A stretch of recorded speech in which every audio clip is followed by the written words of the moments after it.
have great senses of humour. I like to reveal parts of history to them, for I love making history come alive. They are some of the best people that you can come across. To help them open their hearts. I always come back to this quote. How can we be role models to learners if we're not learners ourselves? It's quite useful to get out of our bubbles, not our COVID ones, and sort of see what else is out there. By sharing best practice, we can see the whole picture.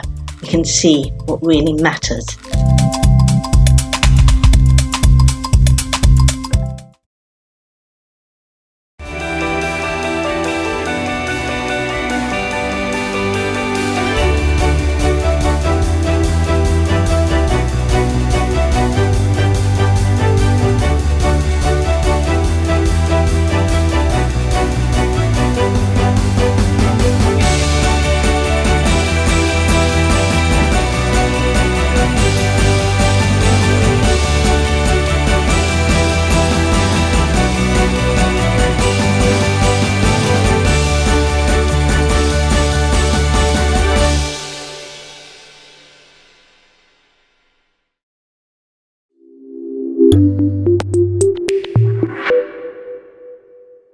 Good morning, everybody. I'm not going to repeat the wonderful introduction that Bloomsbury Education have kindly given to Daniel Sobel, who's our guest speaker this morning, but simply to vacate the electronic floor and allow Daniel to give us his wisdom. So Daniel, you're hugely welcome here, and thank you very much. Thank you. It's a real honour and a pleasure to be part of this festival, and I'm so pleased that it's going ahead in these unusual times. I've been a participant and a speaker at the Festival of Education for the last few years, and I'm sorry not to be able to meet people in person. It's a really wonderful experience to go, so eclectic and valuable, and an excellent contribution to the world of education. And it's quite an honour to speak. Well, I don't normally use PowerPoints actually when I give talks. But I think it would just be too boring just to look at my ugly mug for the entire session, and also this will help me remember what I'm talking about. I billed myself as talking about the 7 painful truths hiding in plain sight about inclusion and the most simple of solutions. And then when asked to explain myself, what does this mean? I wrote the description. Daniel Sobel will draw on his 3 books to demonstrate macro themes that really challenge schools in budget, time and stress across all aspects of inclusion, such as Pupil Premium, special educational needs, pastoral, which is heads of year and heads of key stage and so forth, social, emotional, mental health, and so on. He will show how seeing the wood for the trees of these issues and making the right tweaks here and there can have a massive impact on budgets and time and the way inclusion is done in schools. And Daniel will also share some new epoch thinking, a radically different paradigm for thinking about the same old, often stale issues. I am fresh off the boat from chairing an international conference called the International Forums of Inclusion Practitioners, and that's the ifip.group. 80 countries contributing outstanding practices from all over the world in inclusion. Lots of lectures there. I can tell you that before we get into all of the truths, the painful truths about inclusion, actually England has developed incredible systems around inclusion for the last 40 years. We've got a huge amount to be proud of, and I am very keen to share the positive news about the world of inclusion on the international stage with lots of countries. And that's the context of this. This is the caveat. We've got a lot to be proud of. I'm going to go into where I think the fault lines lie, and the frustration that I have in particular about them is they're actually quite easily solvable. They don't have to maintain them, and they cause a lot of drain in terms of time, stress, and money. And they make inclusion feel unreachable. So I think these are important, but in the context of this talk, me highlighting these 7 painful truths and simple solutions to meet them, I want to say how well we're all doing. And since most of my colleagues and unfortunately most of my friends, as I'm quite nerdy about these things, tend to work in the world of inclusion, I just know some incredible practitioners who are absolutely fantastic. And this is by no means a criticism of people, but rather a sort of broader bird's eye view, look at the system itself.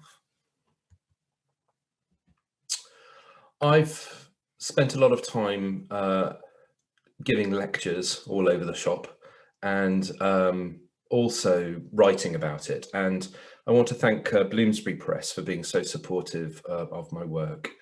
There is a macro theme across my books that inclusion can take less time, be more simple to do, be affordable and stress-free, as those are what I think are the key barriers. I left in here a quote by Steve Higgins, Professor of Education at Durham University, who I think is an amazing professor of education, one of the greats of our time. And he says of me, and I'm very, very kind, Daniel Sobel takes a balanced and reflective perspective on attainment and disadvantage, and then distills this into helpful guidance for schools. I think one of the inherent flaws of this presentation is that I can't give you all of the research and all of the practical applications of some of these ideas. I mean, I can either talk about, you know, the aloof wood for the trees view and perspective, or we can get into real detail of one particular issue. And so here we're going to be looking at the sort of the bigger view. So inherently, all of the questions which may emerge from this are, well, you know, what's the evidence for that and how does that work in reality and so on and so forth. Well, I can't deal with all of that within the space of an hour. Now, just as an interesting aside, Steve and I met on stage at one point and had a bit of an argument. And the reason why we had an argument, because I had written an article for The Guardian about how I thought that the research for the EEF and the Institute of Education publications around teaching assistants was leading people in the wrong direction. And Steve, one of his amazing contributions to the world of education is that he's led the academic team behind the EEF, Education Endowment Fund. So in brief, the findings seem to display that teaching assistants are high expense and low outcomes. The argument that I made was that that isn't consistently true and is dependent entirely on, to the extent that the teaching assistants are trained and are well managed. And those are the two fundamental facts. In the end, having had an interesting debate, we completely agree with each other. And I like that healthy debate and value of research and respect and being open and listening and dialogue really helps strive forward education. And so from a point of disagreement to the point of great value and respect, I mean, he's much more respect worthy than I am, for sure. But I'm so pleased that he wrote at the back of one of my books. Briefly, the Attainment Gap book is about precisely that, narrowing the attainment gap predominantly with children from poorer backgrounds, whereas the leading on pastoral care has caused some confusion internationally based on the name. Of course, in England, we all know what pastoral care is, but if you go to America, a professor of education said to me, Daniel, why on earth did you write a book about church leadership? Good point, if that's what you think pastoral care means. But just in case you're not from England and you're watching this, pastoral care means heads of year, heads of key stage, social, emotional, mental health, child development, welfare, and so forth. And then the inclusive classroom is really about differentiation more than anything else. Couple more caveats and then we'll begin. The idea of this talk is not to oversimplify complex issues into sound bites, instead to take a tour of some of the regular themes my team and I deal with both in the UK and abroad. So my team and I have worked with about 10,000 schools, things like Pupil Premium reviews and SEN reviews and workshops and so on and so forth. And we get asked a lot of sort of big questions, and we work with a lot of local authorities and multi-academy trusts. And so this is, my work is more of a sort of reflection of practices rather than, you know, in my ivory tower, I came up with these ideas. The bullet point in green, I will show an approach to solutions which focus very much on training and developing more preventative approaches. I mean, essentially it can all be summed up is that we could do slightly better if we had better training. I think that probably that isn't a controversial perspective. I think how we go about the training is an interesting question, and that's something that we could debate out another time. My team and I have kind of developed this idea of 5 minutes of sort of bite-sized learning a week for teachers. So it's sort of 5 minutes learning followed by a specific action point followed by a measure of impact, and to do that on a weekly basis. And we've run a few programs nationally like that and launched a couple of things at the Houses of Parliament around early years teaching assistants and so on and so forth. So it's a slightly different way of looking at CPD and what CPD is all about. The red bullet point, there is no real time for showing all of the evidence, but my books are replete with research and discuss all of these issues in the depth that they deserve.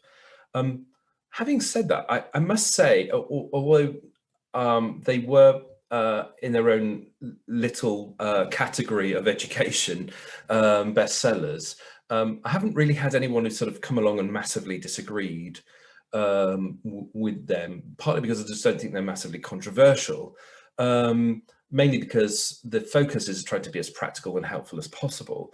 And well, either you find them helpful or you don't. But I don't think there's anything massively controversial in it, but you have to let me know. And the final one bullet point is, I don't profess to know the truth, and I'm absolutely wrong about most things. My bio on my Eventbrite page says something like, I wouldn't listen to Daniel, he's quite boring, and he's not very good at staying on point, and you know, he's hardly very trustworthy. And I partly sort of agree with that. I mean, I'm self-mocking, but I want to sort of say is that I don't profess to sort of be a truth speaker, like a prophet in education. I really don't. And I do change my mind quite a lot. And I hope what these things are much more sort of fairly self-evident rather than sort of big, fancy revealed truths that I somehow know, but other people don't. So that hopefully sets the scene. And I do think these are points which are broadly talked about, but we'll see if we can sort of take a slightly different perspective from them. I hope that this session in the end will garner just slightly different views and give some food for thought at the very least. And if there's one or two points that you take from it which give you a slightly different perspective, I'll be extremely pleased. I really like this picture. It's really lovely. Do you see the bars, or do you see what's beyond? Painful truth number 1 and simple solutions. Let's have a go. I actually really like that picture too. Painful truth 1. A, the SEND system, the special educational needs system, inevitably leads to adversarial relationships, often pitting the school in the middle of the mess. I've come across many SENCOs where one of the key complaints is, apart from being drowning in paperwork, is that they feel very caught between representing or advocating on behalf of the child, and they caught between what the parent is demanding and what the local authority is willing to provide. And it seems that the results of the various different reviews of SEN, such as the 2019 Commission on SEN Select Committee review, that seem to highlight this as being a core issue, that somehow inevitably the system we've set up leads to an awful lot of conflict. And as a result, the general progress of SEN and inclusion across the country, I think, is inhibited by this conflict approach to how we navigate and negotiate individual cases, and we develop systems. Systems are being inhibited by conflict. And part B is that special educational needs, inclusion and pastoral matters are always referred to in the negative. To be SEN is to be lacking. Now, this is a point, I'm not sure why I've juxtaposed these 2 points, but bear with me. This point B, on a personal experience, I had undiagnosed ADHD, now firmly diagnosed, and very proud of it, actually. At school, it took me 3 times to pass GCSE maths. At university, I didn't get any A-levels, I didn't get a first degree, but I did manage to wangle my way onto a master's in education psychology at the Institute. And one of the modules there was in statistical research, which any form of sort of postgraduate psychology, usually you have to do some kind of statistical research analysis and so forth. So now I did that and did pretty well with it. I think I didn't come top in the class, but I certainly did. I think I got a top mark. And I asked the lecturer, what's the level of maths that this involves? And they said, well, it's probably about not quite A-level maths, but probably more like first degree level maths. I didn't inquire any further about it, but later on I reflected on the fact that, so it took me 3 times to try and pass GCSE maths just to get a pass grade. And here I am 10 years later doing sort of degree level maths and finding it relatively easy. And what's the difference? Well, the significant difference had been self-esteem. That part of having ADHD was, I've been told again and again in different guises that I think essentially that I was stupid or thick and that I wasn't capable. And by the time I reached the age of 26 or so, whenever I was doing my master's then, I had developed an incredible self-belief that I can do it. And there is something about the world of SEN which is very anchored in the word you can't. And something which I've written about and certainly put in my latest book, Inclusive Classrooms, is all of the powerful research out there and also the self-evident demonstration of just how positive certain types of SEN, certain positive attributes SEN has. And I think there's an easy question which we can ask ourselves, which is across the country, across England in particular, and probably this is true across the world, you'll have seen over the last 20, 30 years, a huge evolution where teachers, the average teacher, if you ask them, what is dyslexia, what is autism, what is ADHD, they will be able to tell you. And now ask them this second question. What are the advantages of having ADHD? What are the positives of having dyslexia? What are the benefits of having autism? And probably the vast majority would not be able to tell you. And so what we see is that within the world of SEN, you have a negative or a negating aspect towards a child where SEN is deemed to be a lack. It's the lack of.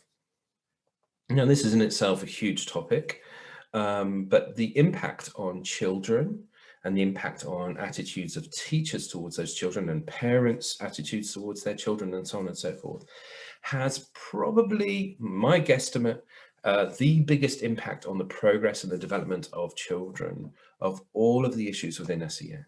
Is this sort of attitude that we have that SEN means that you can't, or it's a huge limitation.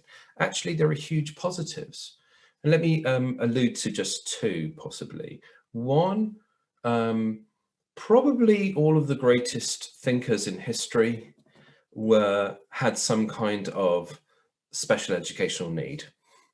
So, for example, I have a friend of mine who is a professor of speech and language, and she looked at a Cambridge College maths department and found that 90% of students there demonstrated some kind of autistic spectrum traits. And I would argue that to be a really great scientist is almost impossible to do without being on the autistic spectrum. That people with ADHD, such as myself, can demonstrate incredible hyper-focus, and that has huge benefits, as well as it's a trait that is seen amongst many mavericks and chief execs.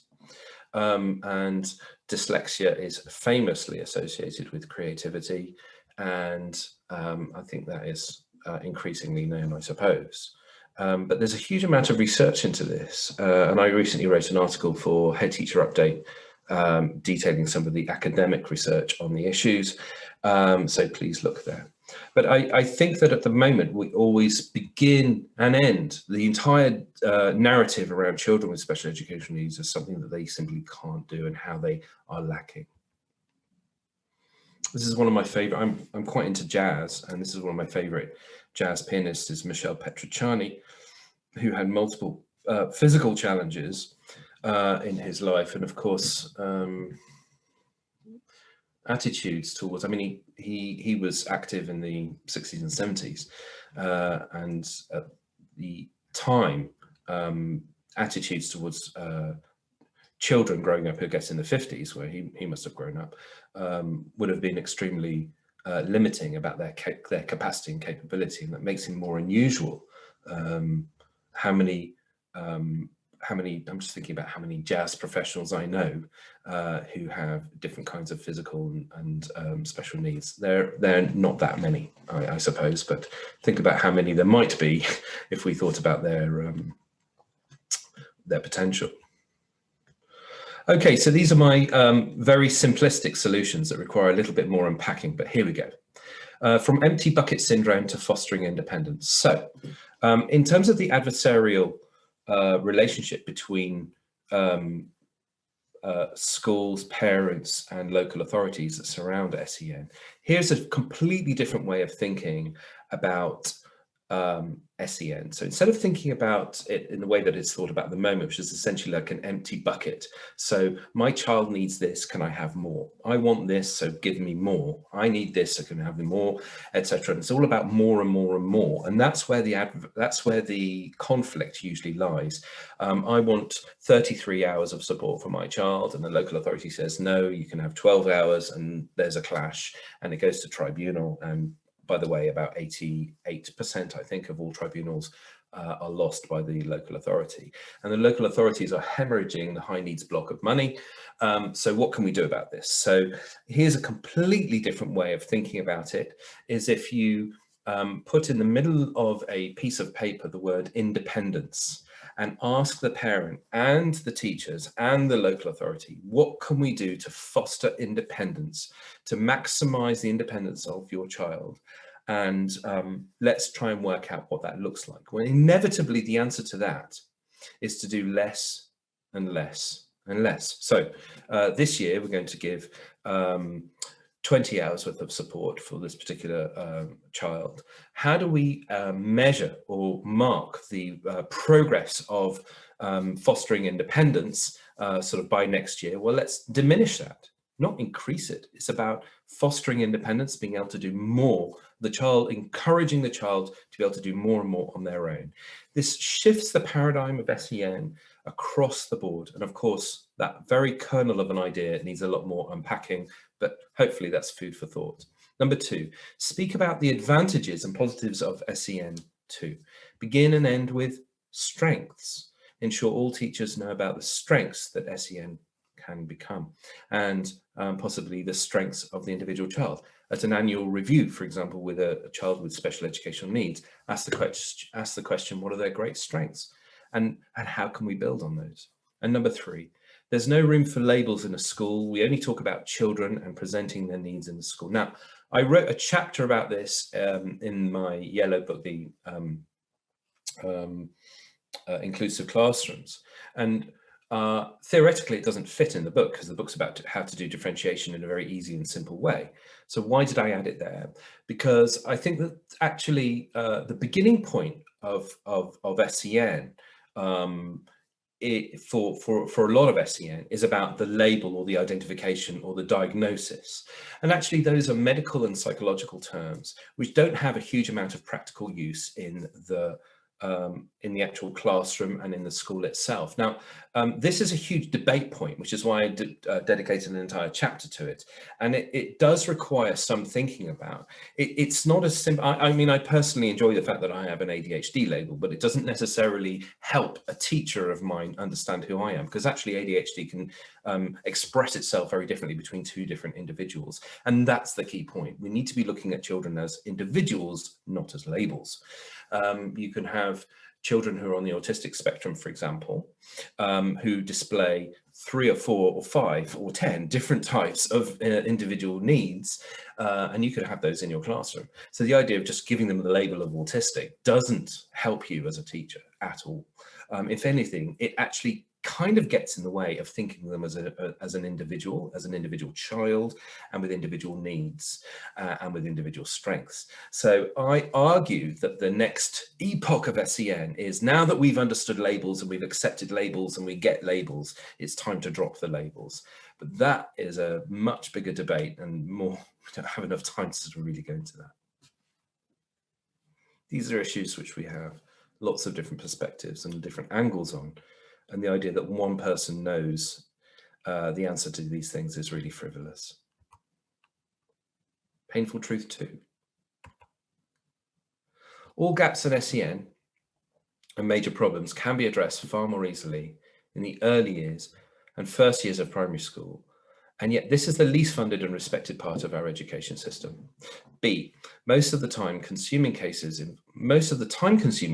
involve hard to reach or challenging parents. And number C, speech and language issues are at the heart of learning and the vast majority of behaviour issues.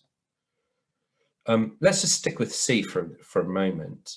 A lot of what GCSE assessment is about is assessing language acquisition. Of course, there are skills that divide the different subjects, but actually the difference between, let's say, physics and history, the skills are quite limited, whereas the vast majority of where they is the commonality which they share, which is that to be assessed in physics, you need to have learnt physics-related keywords, and that's true of history as well, which is one of the reasons why you'll find that there are students who do very well in history and very well in physics. And of course, that isn't always true, but as a general theme, it is. So you'll see that it's not like one has a bent towards history and one has a bent towards physics, because they have very, very different skill set. There are different skills, as I've said, but it's not the key assessment area. In my guesstimate, it's something in the order of 80+%. Where there is overlap of the key cognitive skill which is being assessed, which is speech and language acquisition and speech and language recall. That same professor I mentioned earlier did a piece of research in prisons and found that close to 90% of a particular prison where she did some research had an overlap of speech and language concerns or presenting challenges. Behavior is a significant result of speech and language. The lack of understanding, lack of feeling like you can express yourself, fitting in, and so on and so forth.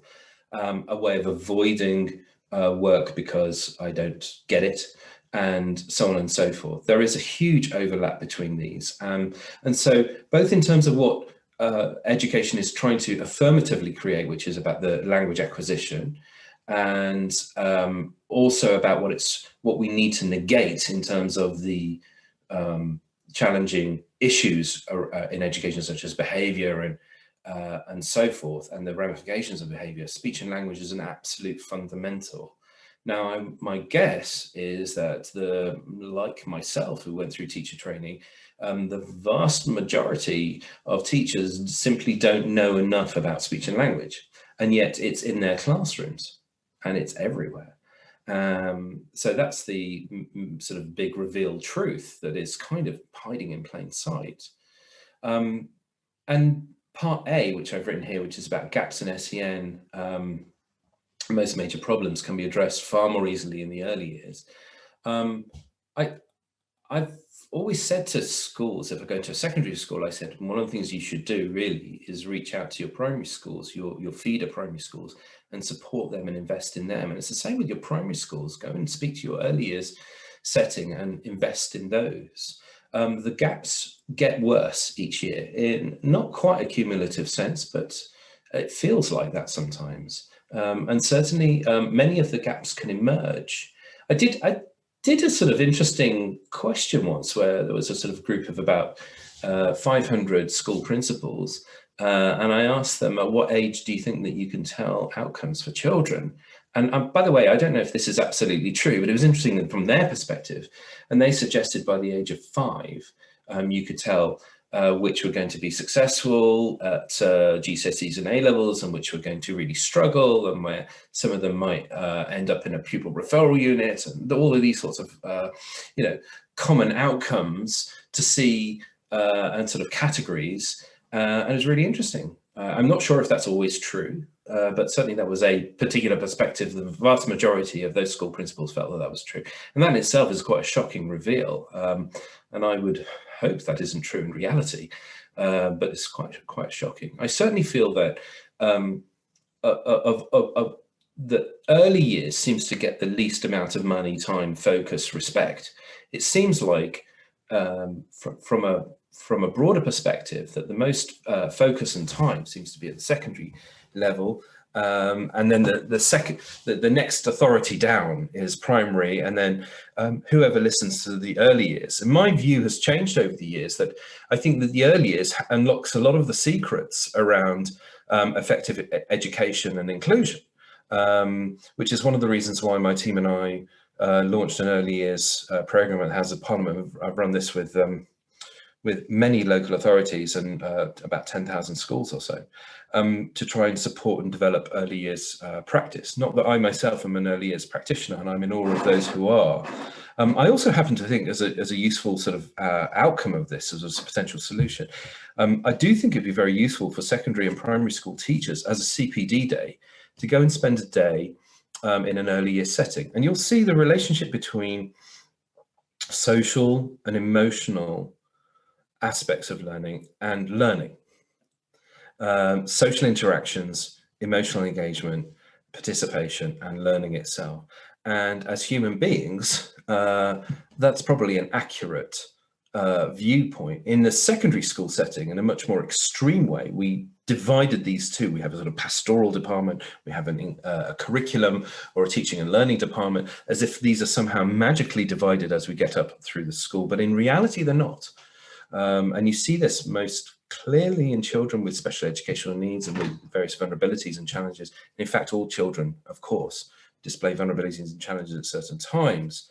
And usually those intersection between their social, emotional, and their learning as well. And so therefore, the insight which the early years have is huge. I think if we were serious about narrowing the attainment gaps, we would invest a huge amount in the early years. I wonder how many early years experts sit on the panels around narrowing the attainment gap. Of course, the gaps usually appear around much older students, which is why we invest Pupil Premium money at the older years. I would have invested it more in the earlier years. Simple solutions then. Well, invest our funding at the early years. Well, that's an interesting thought about how that would go about, and who's going to give up some money to invest it there. Who's going to make that decision? Number 2, invest more time and money in parental engagement at all stages. That's easy to say, and I think it would be a huge investment as a positive outcome for us, but a lot of the early years, the early parental engagement programs have been cut. And it's always thought about as a sort of additional, wouldn't it be nice if? And of course, there is huge variability in early year settings and in the early stages of primary school settings as to what extent they're involved in primary school. I mean, actually, I've seen some most incredible programs, amazing, very often parent-led programs, and supported by the schools. Number 3, invest in speech and language training for our teachers. After all, it is the heart of formal learning, I should put as well. Number 3, we are addicted to hard data, and this is by no means a fair or accurate reflection of learning, progress, engagement, or participation. And B, which I think is related to this point, in a relative summative system, we alienate more than 50% of children who don't score positively and produce long-term problems for 20% who feel like the system has rejected them. I think that, yeah, when we have a system which is relative to, 100 students are taking the exam, you'll always have 20% who'll get the top mark, 20%, next 20% will get the next mark, and so on and so forth. You're by definition causing a bottom 20%, and also a bottom 50% who basically feel like they just weren't good enough. And this system is really stacked up against children. I mean, unfortunately, to make the point, aside from myself, I mean, I have met a few other individuals who've come back into the world of education, even though they themselves are part of that bottom 20%. But very few are able to make that voice heard. And this is one of the reasons why I'm quite proud to stand up and speak, is because I was one of those children. And I mean, I want to say to you that from that personal experience, that's a really rejecting and painful experience. And I understand why the majority end up going down quite a dark path. And bearing in mind the vast majority of children who have speech and language issues, who come from challenging home scenarios, who end up going down into the PRU, who get some kind of exclusions, end up in a sort of PRU or a social emotional mental health school, or totally in NEET, not in education, enterprise or training, end up in the sort of prison system. Those school prisoners, those prisoners there could very well have been thwarted along the way. That journey could have been thwarted by inclusive style education, whereby there was some form of genuine success for them. And I think that we are fighting against a system which kind of doesn't quite work. And I think that I was trying to argue the fact that it works very well for the vast majority of people who may be watching this, who are teachers, highly successful individuals. Well, great for you, but what about everyone else? And so I think it does lend itself into a much bigger question. I just want to talk about this hard data bit. I began my blue book, which is about narrowing the attainment gap, and also a series of talks which I gave around narrowing the attainment gap about what works and what doesn't, with the following story of a boy in Sheffield who was behind in his maths. There was actually a common question which we get across the country, which is how do we, this identified group of very often boys, by the way, who are behind in their maths, what maths intervention should we do to boost their maths? That's a common question. It's not just maths necessarily, it could be about something else, but it's about what intervention should we purchase or invest in or do at break time or lunchtime or after or whatever in the classroom to narrow this gap. And that's the question. And what's good about that question is that we are able, through accurate identification of hard data, to be able to identify where the gaps are. So bully for us, we're great. And actually there are countries which simply can't do that. States in America, for example, have such a variability of hard data and there's no consistency. It's almost impossible to measure these things. And lots of different countries are way behind in the system which we have. In fact, that's one of the things we could be most proud of, is our I always say it's one of the only Department for Education policies that's actually been consistent and has actually really worked over the last 20, 30 years, bearing in mind the vast majority fizzle out or fail. But this idea of, every school leader being proficient in understanding and the use of hard data of capturing the grades and analysing cohorts and so on and so forth. We've done exceptionally well, and we should be very proud.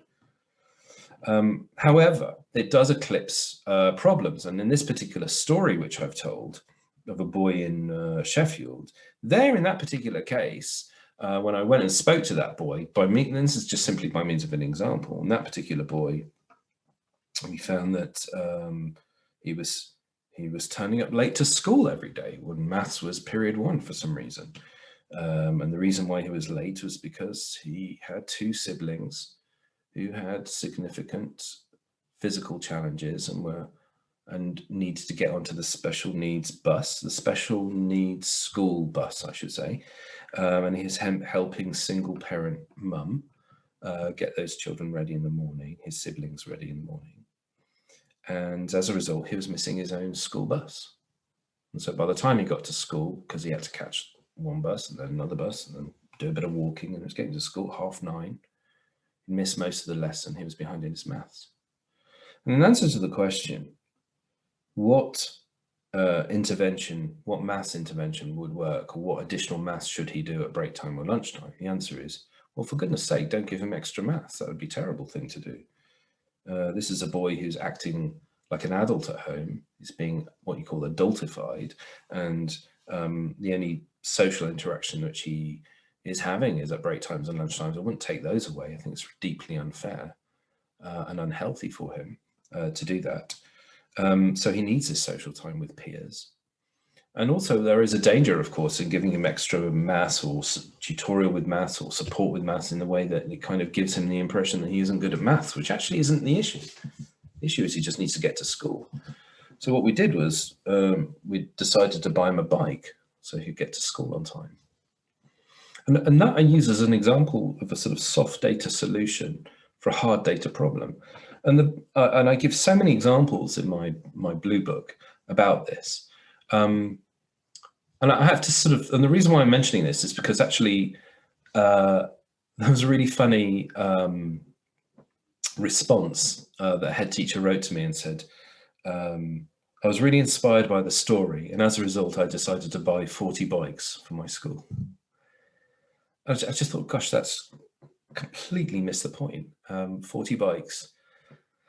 I mean, whatever you do, don't buy a bike. I think the idea is that when we are entirely focused and driven towards the hard data goal, that we can lose the simple perspective of what's going on for the individual.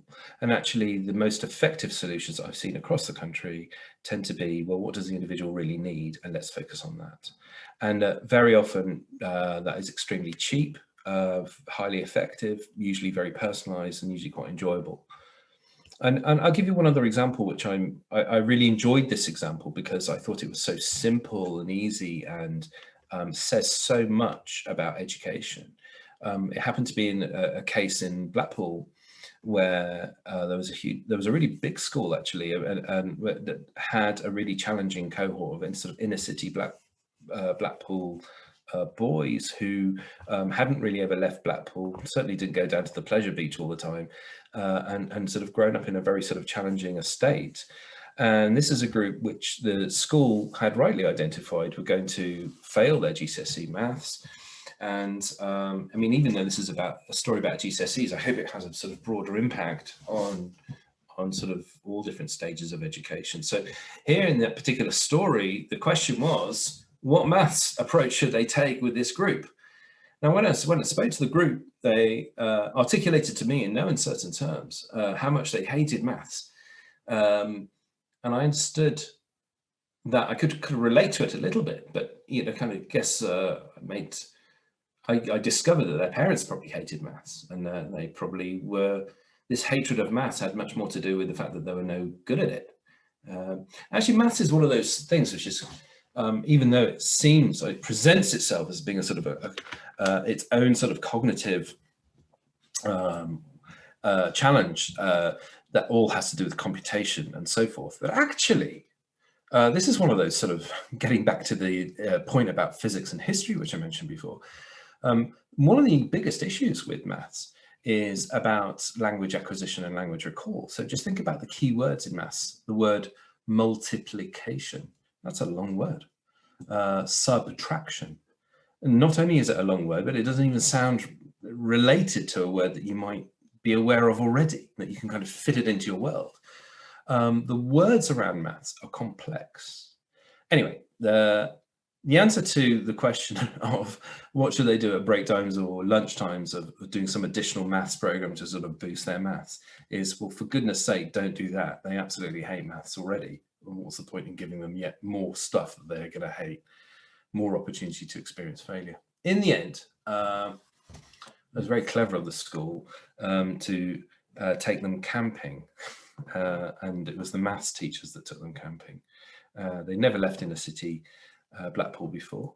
They went to the Lake District and they went for a couple of nights. And the idea is to build a relationship between maths teachers and the students. And based on that relationship, enabling both the students to refresh their relationship with the maths teachers, and also for the maths teachers to refresh their relationships with the students. Based on that, they were able to build a more successful approach to this particular group. Now, I'm not suggesting that anyone goes camping, but here you see a soft data solution to a hard data problem. And I'm suggesting that we over fetishize hard data. We're completely and utterly hung up on it. And that's both a good thing, and I said that before, it's a good thing, but also it's over eclipsing, I should say. It's eclipsing some of the work which we do, which is amazing. In every school that I've been to, which is many hundreds, I have seen incredible work going on with children that needs celebrating, but it doesn't quite reach the sort of Ofsted framework of what is celebration worthy, which actually I think that how we take care of children and include children and engage and participate and so on and so forth is remarkable. And that is what real learning is, and not the simple summative assessments which we are sort of anchored to. Some overly simplistic solutions for us to be thinking about. To be proud of our soft data. Now, actually, number two, this is a really good trick for people. Put it on your Pupil Premium policy and your SEN information report. Of course, those two things sit as separate statutes and are required to be on your website, partly for the accountability of money, but also articulation to parents about what your approach is and how you do things. But one of the things you can do there is articulate examples of how you engage students, of how of success stories of participation, and so on and so forth. And there's two reasons to do that. It's not like parents will actually read your Pupil Premium report. Maybe there's one parent in every city who reads it, but usually it's certainly read by Ofsted. And I would, if I were you, use that as an opportunity to celebrate your soft data. Certainly it will be read. Number three, find ways of celebrating all kinds of successes, focusing on behaviors for learning. Now, behaviors for learning, by that I mean, I'll give a very specific example. There is a key theme across the world of SENCOs and special educational needs, which is that we scrutinize let's say, the development of, let's say, a reading age from, did we manage to move a student's reading age from a reading age of 7 to a reading age of 9 or reading age of 10, right? So that's a sort of a typical viewpoint. Whereas I think what's more useful than that is to look at whether they volunteered to read for the first time in front of peers, whether they read at home for the first time, whether they finished a book, however small, or they read a comic, or they read something, that they somehow are able to demonstrate this behavior for learning. I think that behavior for learning has much more longevity than the actual specific articulated hard data around whether they move from this reading age to that reading age. Just simply moving reading ages does not necessarily indicate anything about their future engagement in reading. Painful truth 4 and simple solutions. There's a lack of joined up thinking and planning within education, health and care, police and various services working in silos, practically and financially leading to expensive doubling up and cracks in the system. I think that most people will accept that. That's not it's not a surprise to anyone. The education system is very slow to change. It is led by very safe hands, not mavericks. Now, I just explained this point. We need our school principals and indeed our deputy principals to be very safe pairs of hands. We don't need the most creative, most maverick people to be school principals. We need people who've demonstrated reliability, safety, responsibility, and they are due a huge amount of respect, and certainly they have my utmost respect. But they tend not to be the most maverick and creative of people. Yes, of course you get certain principals who can be creative, but there's different levels of creative. You know, certainly in industry, the most creative of people tend not to be the CEOs. The most creative of people tend not to be the those with the maximum amount of managerial responsibility. And the idea that we find that in education is simply incorrect. So therefore, the people who rise to the natural hierarchy and ranks within education tend to be very safe pairs of hands, which is one of the reasons why education is extremely slow to turn and change.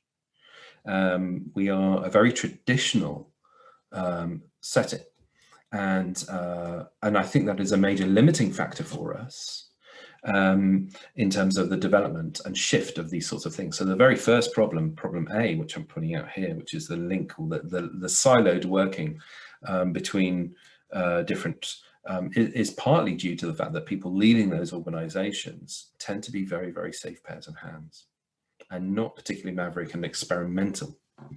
Number C, there is no expectation of teachers to have emotional intelligence like children, or to have emotional intelligence, to indeed like children, or understand child development.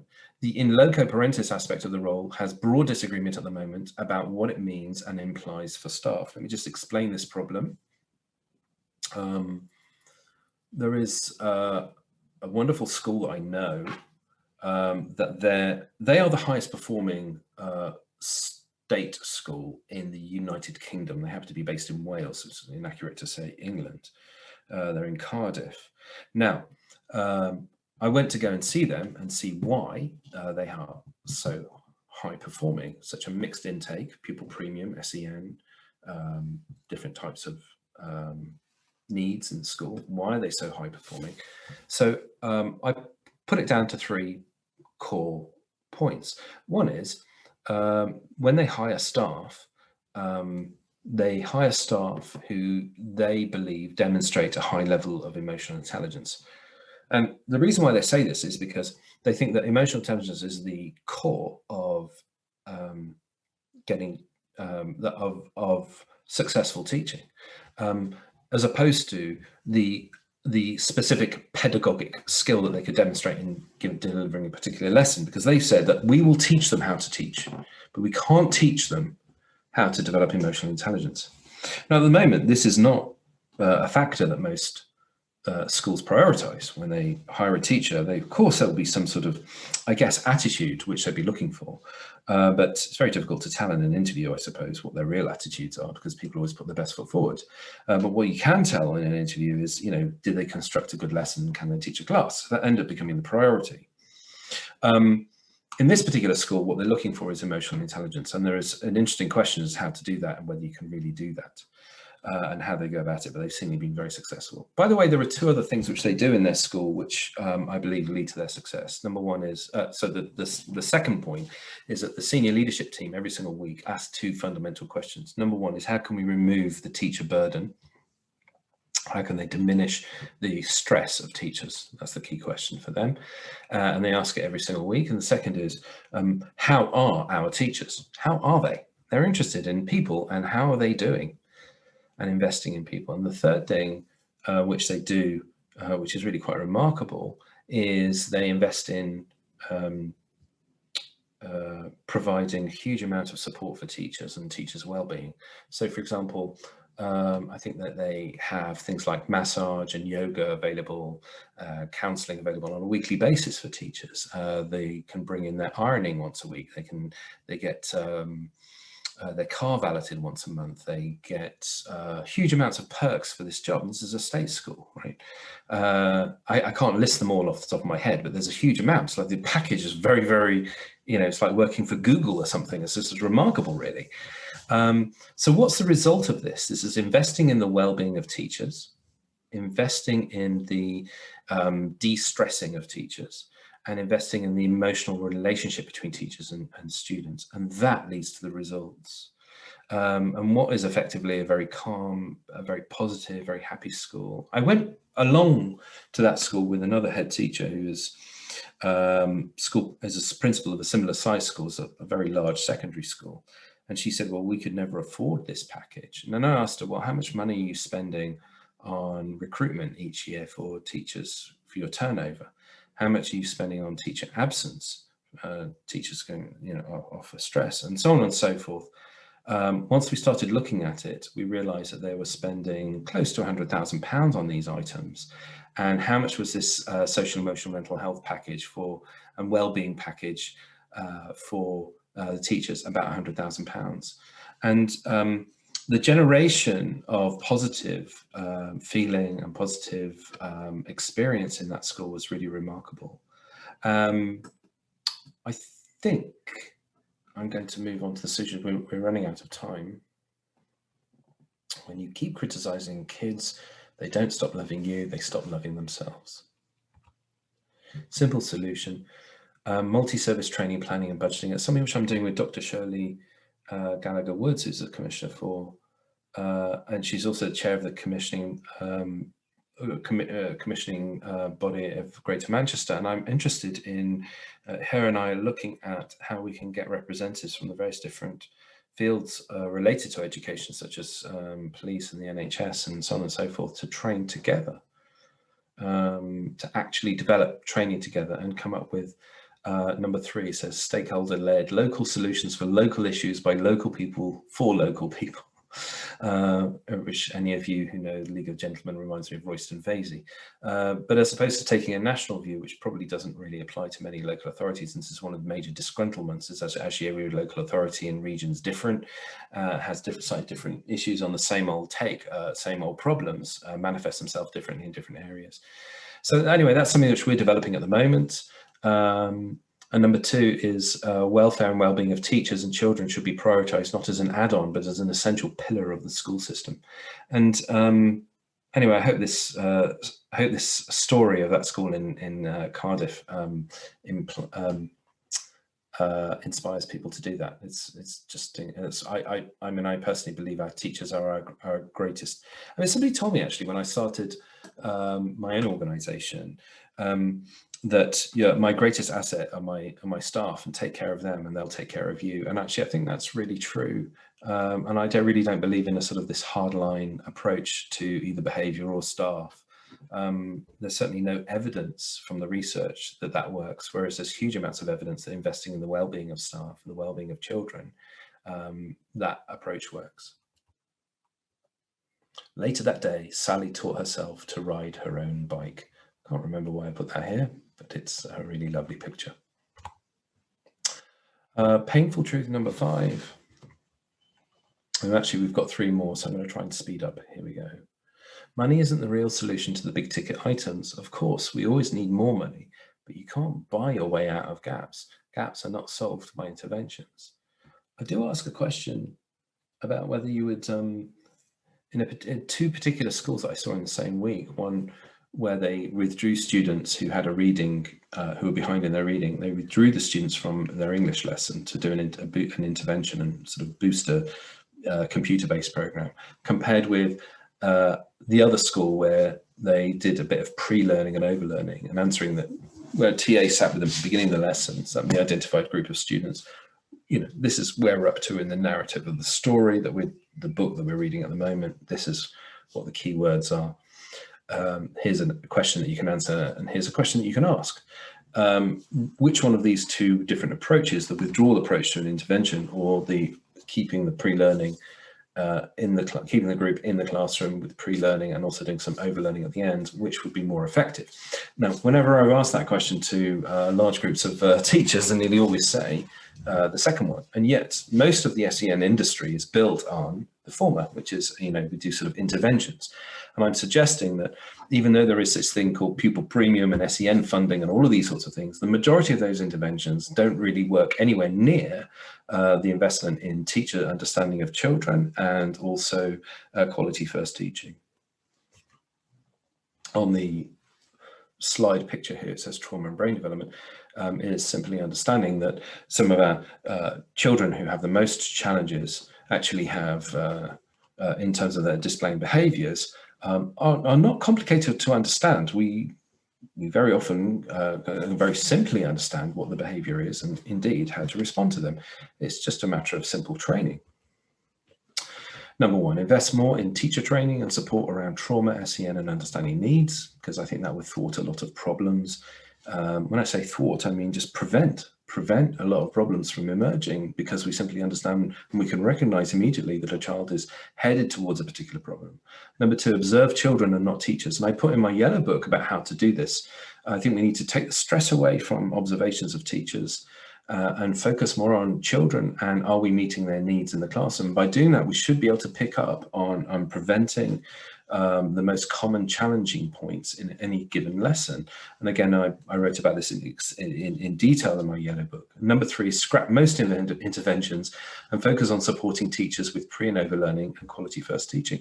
And this is a bit of a sort of shock or surprise when I say to a local authority, let's scrap most interventions.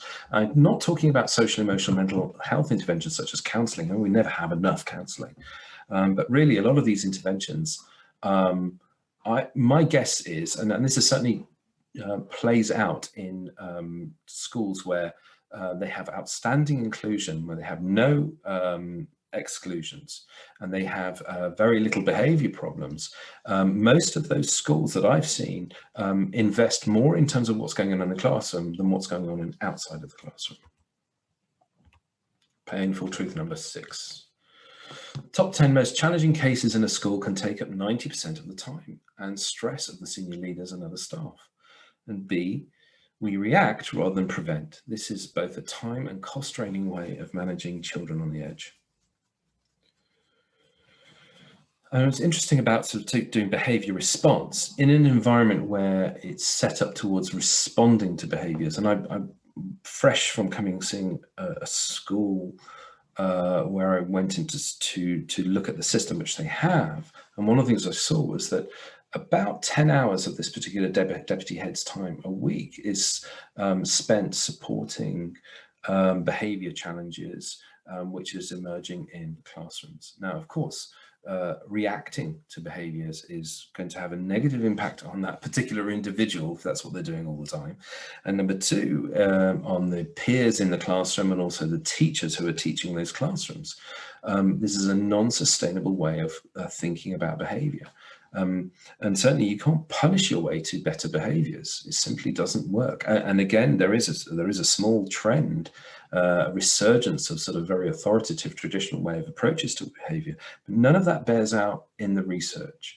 It's all based on one sort of maverick individual, and very often there are questions around that individual head teacher about how many people have been unofficially excluded and so on and so forth. There's questions which you simply can't answer. But what does bear out in the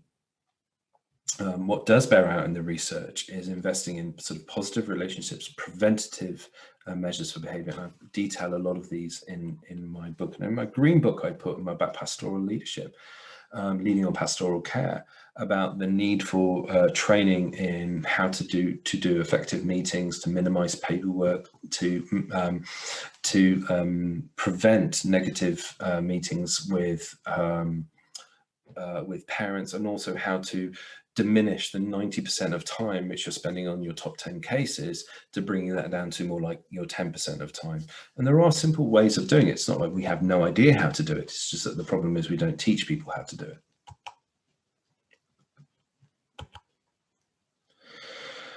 Some of those solutions, invest in high-level training for TAs to free up other staff in dealing with children in need.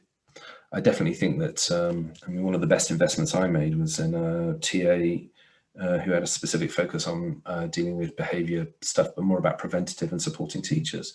Number 2 is get a TA to call home a couple of times a week with good news, change the narrative, especially with the most challenging of cases.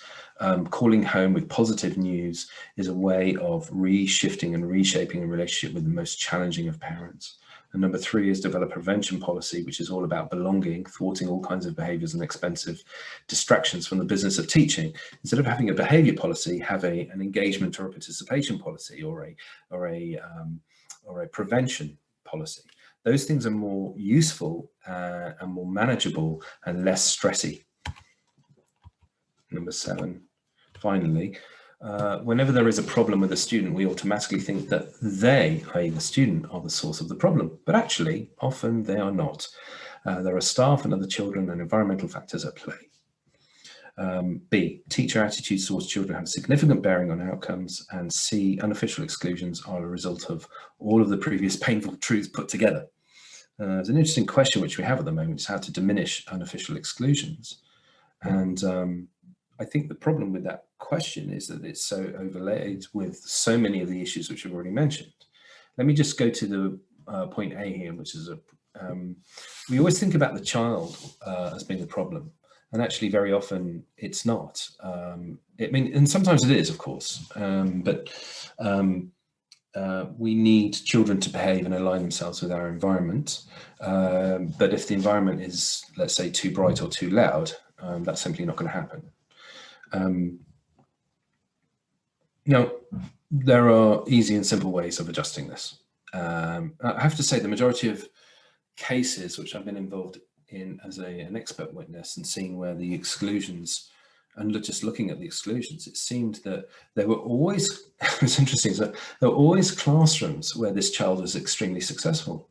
Because I had a particularly good relationship with that particular teacher. I know one particular school where, there was an incredible Spanish teacher that did really well. A child who got permanently excluded was doing really well in Spanish, seemed to be doing really well in graphic design technology, and happened to be doing really well in maths because they had a great maths teacher. But always got in trouble in English because the teacher just couldn't control the child. And in the end, that child ended up throwing a chair at the teacher, hurting the teacher, and so on and so forth. And in the end, the child got permanently excluded. Now, I'm not for a moment suggesting that that child shouldn't take responsibility for their behaviours. That's not the issue. But what we tend to do is to leap towards looking at the child first rather than looking at the environment of the teacher. And that is a situation there, like with so many, that could have been prevented. There was an issue with the teacher, and that's a difficult truth for us to swallow, just as is point B, which is that all of the research bears witness to the fact that we as teachers can have a huge impact on our attitudes towards children. I'll give you one interesting case study that was done. I think it was an informal piece of research done by a school principal I met, who ended up becoming head of Multi-Academy Trust. But he said that when he was principal of a new school back in the 1980s, he did this fun experiment. He took all of the grades, the expected grades of the year 7 students coming into the school. Would have been called first years at the time, I imagine. So you've got a new cohort, just freshly arrived from their various different primary schools, and he gave the random expectations of those children. So the child who might have expected to get A's was expected now to get B's, and the child who was expected to get D's was now expected to get B's, and so on and so forth. It was all rather sort of random and all mixed up and all rather higgledy-piggledy. And what he found was that an instance of about 85% of those children attained that which the teachers were expecting them to attain by the end of the year. And that's remarkable, really. And you see certain anomalies in the national data that bear out this as well. Certain groups and cohorts, such as, for example, girls from sort of Far East Asian homes tend to do perform at GCSE level at a much significantly higher rate than the rest of the country. Now, it's not because that cognitively or biologically they're any different. I think to say so would be very sketchy grounds. But certainly what is probably true is that, a teacher who sees you know, a demure and quite quiet and studious girl from a particular far East Asian background, well, my attitude towards her is that she's going to do fantastically well. And lo and behold, they do fantastically well with a pass rate of something in the region of 85%, something in that region, which is remarkable, really. The attitudes that we as teachers have can have huge impact on children's results. And I think that I personally, me as an individual, was pretty much, was partly a victim of that. You know, teachers assumed that I wasn't going to do very well, and lo and behold, I didn't. That wasn't the only aspect of it, but it is certainly a contributing factor. And it is a dirty secret. It's difficult to admit to. And I, like all human beings, you know, I'm flawed as well. I have that too. Simple solutions. Support for teachers. Again, that's the theme. Restorative approaches and relationships work and are based on evidence. The fad for extreme discipline has no basis in research. Number 3, all schools with a moral backbone should declare they won't unofficially exclude or even exclude ever. Final points. Take a look at the books if any of these points are of interest to you, and I detail them in much greater detail and how to do it practically, and also some of the research and theories behind. And the other point is that I run a number of master's programs, which may be of interest to people, and they're slightly unusual, partly because they are 50% of the cost of most master's programs. And there are various different scholarships available as well. So leading on wellbeing, leading, there's a postgraduate diploma and master's in leading a year group or a key stage. Leading provision for care experienced children and young people, that's designated teacher role. Leading behaviour for learning, leading on narrowing the attainment gap, so that's pupil premium lead role. Leading on differentiation, that's usually for heads of teaching and learning or even SENCOs. And the generic master's program, which we've had hundreds of people do from around the world, which is inclusive educational leadership. So please do be in touch if you're interested in any of those. I hang out most on LinkedIn. I tend to avoid Twitter because I'm not very good at arguing with people. And so please be in contact with me or through Inclusion Expert, which is my organization. Thank you so much for watching, and I really appreciate the time that you've afforded me in doing this. And good luck in resting up over the summer.